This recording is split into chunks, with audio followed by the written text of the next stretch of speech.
예수님을 실제로 죽인 사람은 유대 지도자들이죠. 예수님이 하는 모습이 너무 보기가 싫었어요. 그래서 예수님을 죽였습니다. 그러나 표면적으로 예수님을 죽인 사람은 빌라도입니다. 빌라도가 이 악역을 감당을 했어요. 이 악역을 감당한 덕분에 지난 2000년 동안 항상 매주일 신앙 고백을 할 때마다 빌라도가 등장을 합니다. 빌라도에게 아마 빌라도가 속이 많이 상할 것 같아요.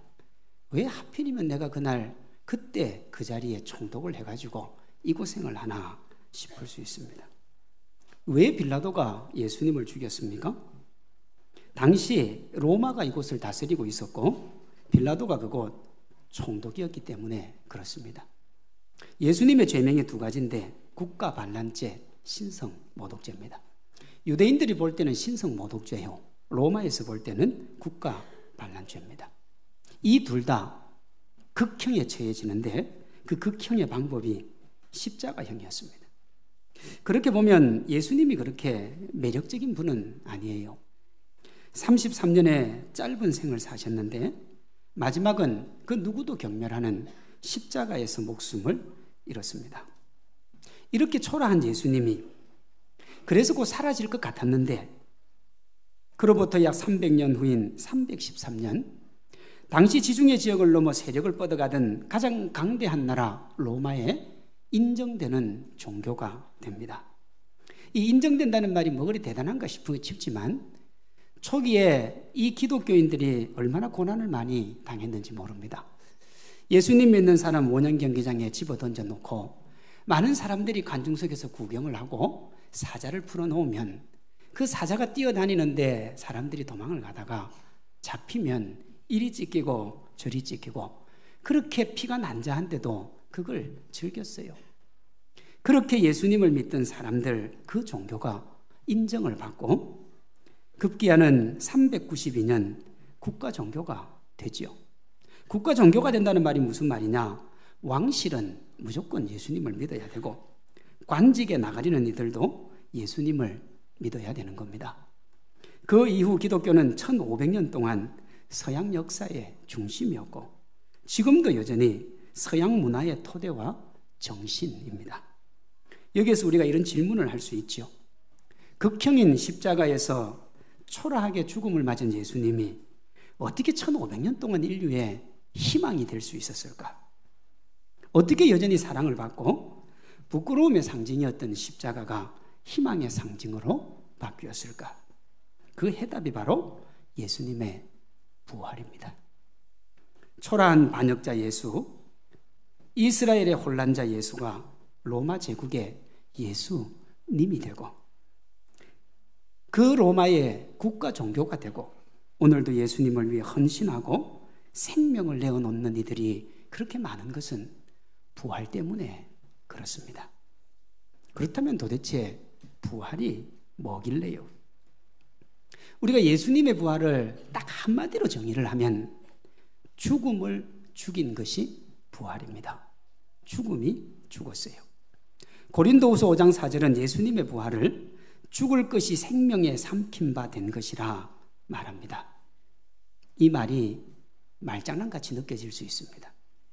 죽음을 죽인 게 무슨 부활이냐? 그런데 절대로 말장난이 아니고 이 말 속에 우리 인생의 모든 것이 담겨 있고 또한 사람이 어떻게 살아야 되는지도 보여줍니다. 하나님이 처음 창조하신 아담과 하와는 죽음의 가능성을 가지고 있는 존재였습니다. 다시 말해서 사람은 영원한 생명을 누릴 가능성과 죽음의 가능성을 동시에 가지고 있었습니다. 하나님의 말씀에 순종하면 영원히 살 수 있고 순종하지 않으면 죽게 된 거예요. 창세기 2장 16절 17절입니다. 여호와 하나님이 그 사람에게 명하여 이르시되 동산 각종 나무의 열매는 네가 임의로 먹되 선악을 알게 하는 나무의 열매는 먹지 말라. 내가 먹는 날에는 반드시 죽으리라 그랬습니다. 먹으면 죽는다고 했는데 3장 6절에 보면 하와가 뱀에게 유혹을 받아서 안 죽는다고 하니까 그걸 따서 먹습니다.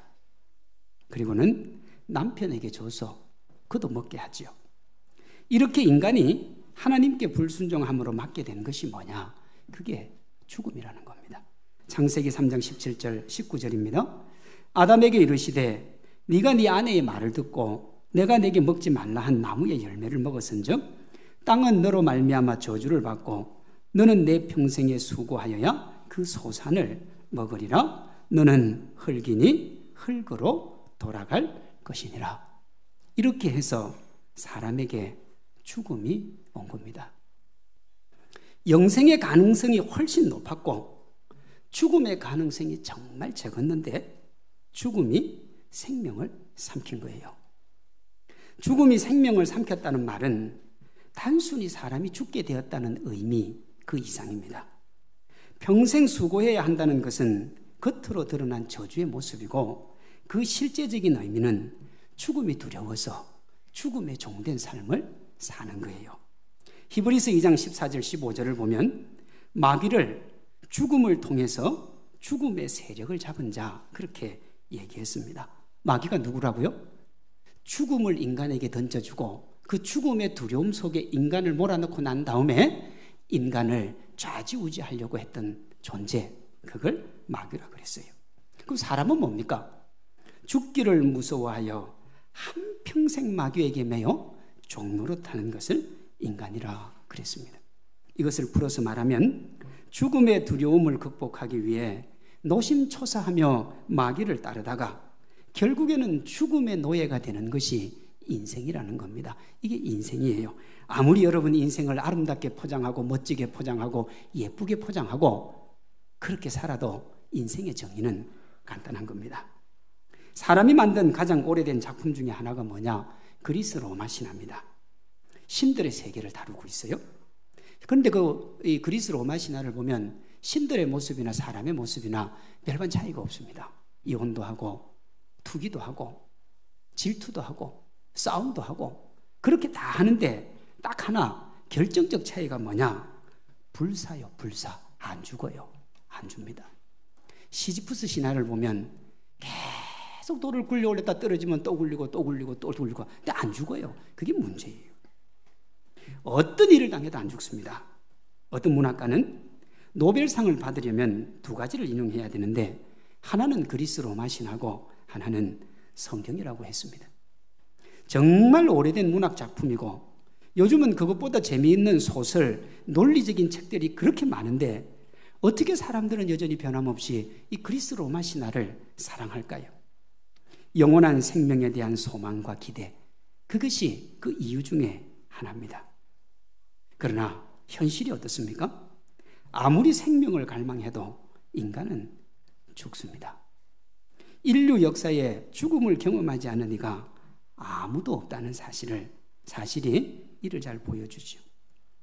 진나라 씨 황제는 불로초를 구하기 위해서 여기 이 한반도까지 왔다는 얘기도 있고요.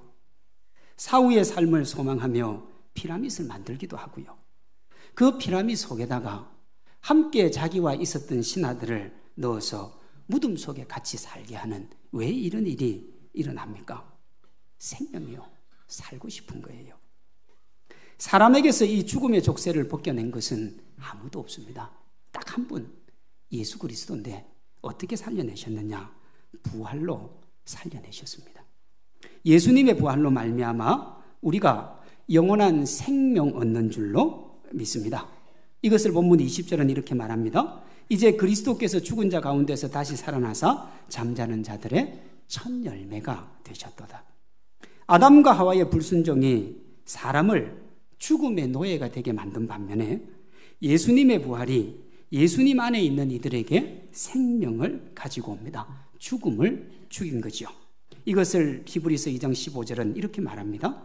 죽기를 무서워함으로 한평생 매여 종노릇하는 모든 자들을 놓아주려 하심이니. 예수님의 십자가와 부활이 아담으로부터 시작된 죽음에 노예된 우리를 그 죽음에서 놓아주시기 위함입니다. 이것을 본문 21절 22절은 이렇게 말합니다. 사망이 한 사람으로 말미암았으니 죽은 자의 부활도 한 사람으로 말미암는도다. 아담 안에서 모든 사람이 죽은 것 같이 그리스도 안에서 모든 사람이 삶을 얻으리라. 22절이 말하는 예수님 안에서 얻는 삶은 예수님의 부활로 인한 영원한 생명입니다. 이 생명은 이 세상에서의 생명이면서 나아가 영원에 잇대어 있는 생명입니다. 이를 달리 표현하면 이 땅에서 우리의 삶은 예수님 안에서, 다시요, 예수님 안에 있을 때만 가치가 있습니다. 우리가 이 말씀을 기억하면 20세기 기독교 최고의 지성가였던 C.S. 루이스가 자주자주 읊었던 그 말, 검증되지 않은 삶은 살 가치가 없다. 예수님의 십자가 은혜, 예수님의 십자가 사랑 안에서 검증되지 않은 그 삶을 살아간다는 것은 의미 없는 생명의 연장일 뿐이라는 거예요. 부활 밖에서 우리가 하는 그 어떤 것도 소망이 없습니다. 여기에 그 어떤 것에 뭐가 들어가느냐? 우리의 신앙생활도 들어갑니다. 부활의 주님을 믿지 않는 신앙생활은 아무 의미가 없어요. 좀 더 구체적으로 살펴보겠습니다. 먼저 부활과 신앙생활입니다. 방금 제가 죽음을 죽이신 예수님의 부활을 기초로 우리의 부활과 생명을 토대로 하지 않은 신앙생활은 의미가 없다고 그랬어요. 17절, 18절입니다. 그리스도께서 다시 살아난 일이 없으면 너희의 믿음도 헛되고 너희가 여전히 죄 가운데 있을 것이요 또한 그리스도 안에서 잠자는 자도 망하였으리니. 14절, 15절도 비슷한 말을 합니다. 그리스도께서 만일 다시 살아나지 못하셨으면 우리가 전파하는 것도 헛것이요 너희 믿음도 헛것이며 또 우리가 하나님의 거짓 증인으로 발견되리니. 예수님의 부활이 없구나. 그 부활을 믿지 않는 이들이 하는 신앙생활이 이런 취급을 받는다는 거예요. 첫째, 부활을 믿지 않으면 우리가 하는 모든 믿음의 행위가 헛됩니다. 주위를 보면 정말 열심히 신앙생활 하시는 분들이 있지요. 새벽기도부터 모든 공예배 다 드리고 열심히 성경 공부하고 교회에서 일이 있다고 하면 절대로 빠지지 않는 사람들이 있습니다. 식당 봉사도 열심히 하고 할 수만 있으면 모든 걸 다 드리는 사람. 옆에서 보면 정말 대단하고 멋지고 그 헌신과 희생을 따라갈 수 없는 진짜 하나님의 사람들이죠. 그런데요, 만약 그 사람이 예수님의 부활을 믿지 않고 하나님의 나라를 소망하지 않으면 그가 하는 모든 신실한 믿음의 행위는 뭐라고요? 헛된 거라고요. 만약에 제가 목사로서 평생을 신앙생활하고 헌신하고 충성하고 성도들이 아무리 나를 사랑해줘도 제가 부활을 믿지 않으면 그 모든 게 다 뭐라고요? 헛된 거라고요. 그 어떤 믿음의 행위도 부활 신앙에 미치지 못하는 줄로 믿습니다. 둘째, 예수님의 부활을 믿지 않으면 세상에서 그리스도인으로 살기 위한 모든 노력이 헛됩니다. 삶의 현장에서 예수님을 믿는 사람으로 살아가는 게 얼마나 힘들고 어렵습니까? 예수님 믿는 이답게 사는 것이 보통 어려운 일이 아니죠. 여기 우리 주일학교 학생들이 있는데 학교에서 급식 받을 때 식사 기도를 하면 눈 뜨고 나면 맛있는 반찬은 없어지고 맛없는 것만 다 남아있어요. 왜 그런가? 제가 예수님 믿는 거 아니까 전략적으로 옆에 가가지고 눈 감는 순간에 따가지고 가는 거죠. 얼마나 슬픕니까? 그런데 기도 안 해야 됩니까? 그래도 해야죠. 그 주일학교 학생에게는 정말 죽고 싶은 고통일 수 있어요. 어른들이라고 예외는 아니죠. 이런저런 따돌림이 있고요. 때로는 선의의 피해를 보기도 합니다. 그렇게 힘들고 어렵게 성경에 가르친 대로 살아도 부활을 믿지 않으면 헛되다는 거예요. 어떤 분은 하나님이 없어도 의롭게 살아야 되지 않느냐고 합니다. 우리가 생각할 때는 맞는 말 같아요. 인간이 인간으로 태어나서 의롭게 사는 게 당연한 게 아니냐. 그런데 오늘 성경은 하나님 없는, 즉 부활신앙에 기초하지 않는 우리의 그 어떤 생활도 헛되다 그랬습니다. 근데 왜 헛됩니까? 주님 밖에 있는 삶 자체가 헛된 것이니까 그렇습니다. 그러니 보십시오. 기독교 신앙의 핵심은 예수님의 부활입니다. 셋째, 예수님의 부활을 믿지 않으면 우리가 예수님을 전하는 게 헛된 겁니다. 신앙이 가장 좋다고 인정받는 사람이 스스로 신앙생활을 잘하고 삶의 현장에 크리스찬답게 살면서 영혼 구원에 적극적인 사람이에요. 이게 신앙이 제일 좋은 사람이에요. 자기 신앙도 지키고 삶의 자리도 지키고 전도도 열심히 하면 금상첨화 아닙니까? 모두가 이런 신앙인이 되고 싶지만 감히 엄두를 못 내지요. 오늘 본문은 그런 사람을 뭐라고 그러느냐 그러면 하나님의 사람, 하나님의 능력자. 그런데 만약에 그가 예수님의 부활과 생명을 믿지 않으면 그 삶이 뭐라고요? 헛된 거라고요. 헛된 거예요. 기독교 신앙에서 가장 중요한 게 뭐라는 겁니까? 부활신앙이에요. 그래서 여러분, 예수님이 태어난 날보다 예수님이 십자가에 못 박힌 것보다 더 중요한 게 뭡니까? 부활절입니다. 어떤 분들은 다른 사람들보다 더 윤리적으로 사는 그걸 기독교가 가져야 될 가치라고 말하는 사람들이 있습니다. 그런데 오늘 본문은 그렇게 말하지 않아요. 13절은 죽은 자가 살아나는 것이 없으면 예수님이 부활하지 않았을 것이라고 합니다.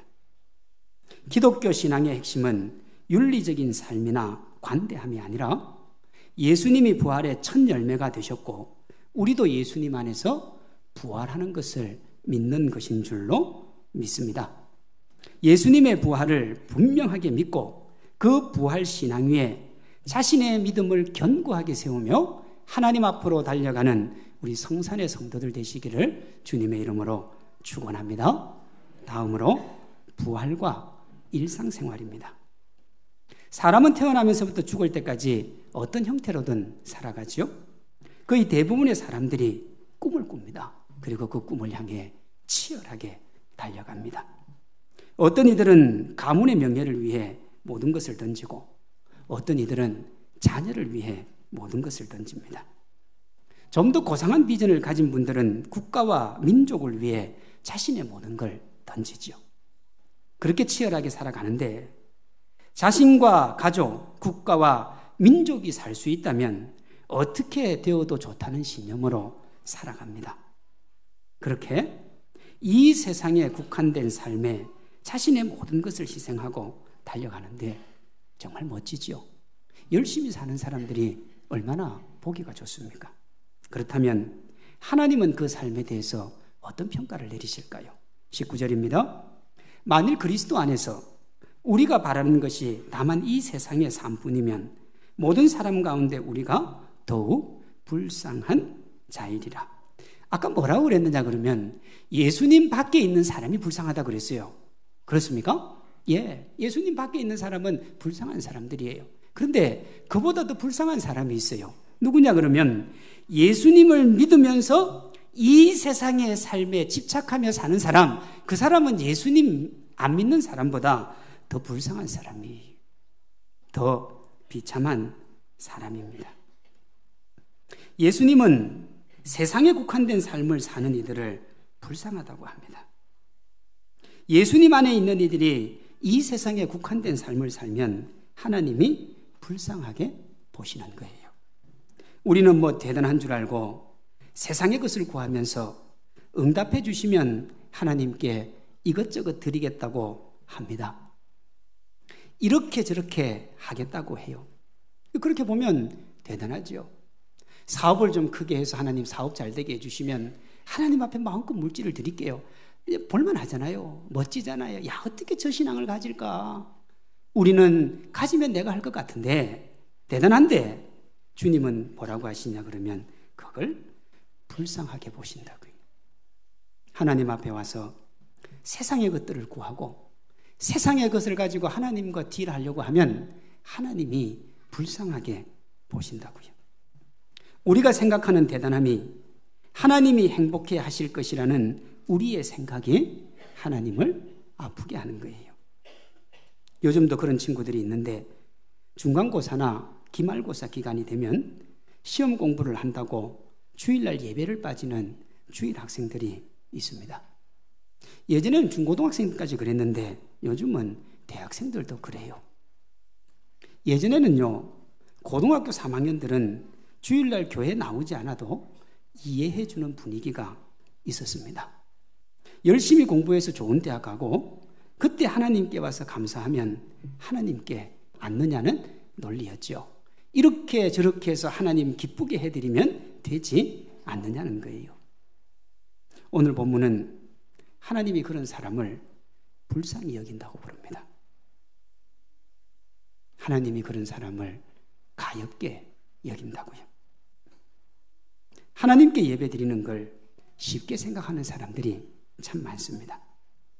일상의 삶과 하나님의 예배가 겹치면 자연스럽게 일상의 일을 우선시하는 경우도 적지 않지요.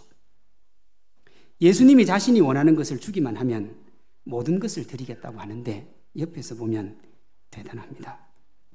그런데 하나님이 그렇게 좋아하지 않으세요. 왜냐하면 이 땅의 삶을 부활신앙보다 더 귀하게 여기기 때문에 그렇습니다. 부활의 삶이 이 땅의 모든 삶을 뛰어넘는 줄로 믿습니다. 그 믿음을 가지고 살아가는 이가 크리스찬들이에요. 세상에 국한된 삶이 19절에 나오는 이 세상의 삶이고 영원한 생명을 바라보는 삶이 22절에 나오는 삶입니다. 크리스찬은 이 세상에 국한된 삶을 뛰어넘는 존재입니다. 예수님 안에서 참된 생명을 가진 크리스찬은 영원에 잇대어 살아갑니다. 그래서 여러분, 예수님을 정말 제대로 잘 믿으면 죽음이 두렵지 않은 겁니다. 나는 부활이요 생명이니 나를 믿는 자는 죽어도 살겠고 살아서 믿는 자는 영원히 죽지 않는다고 하셨거든요. 그러니 저와 여러분들은 더 이상 예수님의 부활로 말미암아 죽지 않는 줄로 믿습니다. 그러면 이 땅의 죽음이라는 게 도대체 뭡니까? 그 영원한 생명으로 나아가는 하나의 관문일 뿐이죠. 그건 죽음이 아니에요. 그러니 크리스찬은 죽음을 두려워하지 않습니다. 한시도 잊지 말아야 될 것은 예수님이 부활로 열어놓으신 영원한 삶이에요. 우리가 이 땅의 삶에 집착하지 않을 수 있는 유일한 길이 있다면 영원한 천국입니다. 이 세상에서 무엇을 해도 무관하지만 그 결과는 반드시 영원한 삶을 준비하는 것이어야 됩니다. 그것이 안 되면 이 세상의 그 어떤 것도 포기할 줄 알아야 됩니다. 이런 겁니다. 연세대학교를 설립했던 분이 언더우드 선교사입니다. 이분이 1885년 부활절 아침에 한국 땅을 밟았어요. 언더우드 이전에도 선교사들이 많았지만 보통 공식적으로 한국 선교의 시작을 언더우드의 선교로 봅니다. 그런데 그 언더우드가 한국에 올 때 이런 일화가 있었습니다. 대학을 다니던 그에게 결혼할 여자친구가 있었어요. 서로 사랑했고 서로 마음을 나누었습니다. 그러던 어느 날 언더우드가 여자친구에게 이렇게 말을 합니다. 나는 대학을 졸업하고 아시아 극동에 있는 이름 없고 미개한 나라 조선에 선교사로 갈 거예요. 이 말을 들은 여자친구가 충격을 이기지 못하고 며칠만 생각을 좀 하게 해달라고. 그리고 난 며칠 후에 언더우드를 만나서 이렇게 말합니다. 일본의 식민지나 다름없고 병원이나 학교도 없어서 사소한 질병에 걸려도 죽는 그런 미개한 나라가 조선인데 만약 당신이 그 나라로 선교를 간다면 나는 당신과 헤어질 수밖에 없어요. 당신을 사랑하지만 그렇게까지는 할 수 없어요. 근데 이게 책에 나오는 문장입니다. 그럼 실제 정말 이렇게 얘기했을 것 같습니까? 아니지요. 정말로 나 사랑하냐고? 당신 그럴 수 있냐고? 지금까지 나를 사랑한다고 한 말은 다 뭐였냐고? 아마 달달달달달달 볶았을 거예요. 그리고 설득을 시켰겠지요. 가지 말라고. 뭐 하려고 하냐고. 나를 더 사랑하면 나와 함께 있자고. 아마 별짓을 다 했을 거예요. 왜냐하면 여러분 언더우드 사진을 보면 잘생겼어요. 정말 괜찮게 생겼어요. 그때 언더우드가 이렇게 말합니다. 나도 당신을 사랑합니다. 그러나 나는 나를 위해 죽으시고 부활하신 예수님이 너무도 사랑하시는 제 마음에 둔 조선을 포기할 수 없어요. 당신처럼 나도 당신을 사랑하지만 나는 예수님의 마음에 있는 조선을 포기할 수 없어요. 그러면 여러분, 이 여자친구가 너무 완고하고 신앙도 좋으니까 어찌해야 됩니까? 그럼 저도 가지요. 뭐 이래야 되잖아요. 근데 둘이 헤어졌어요. 그건 못 받는 거예요.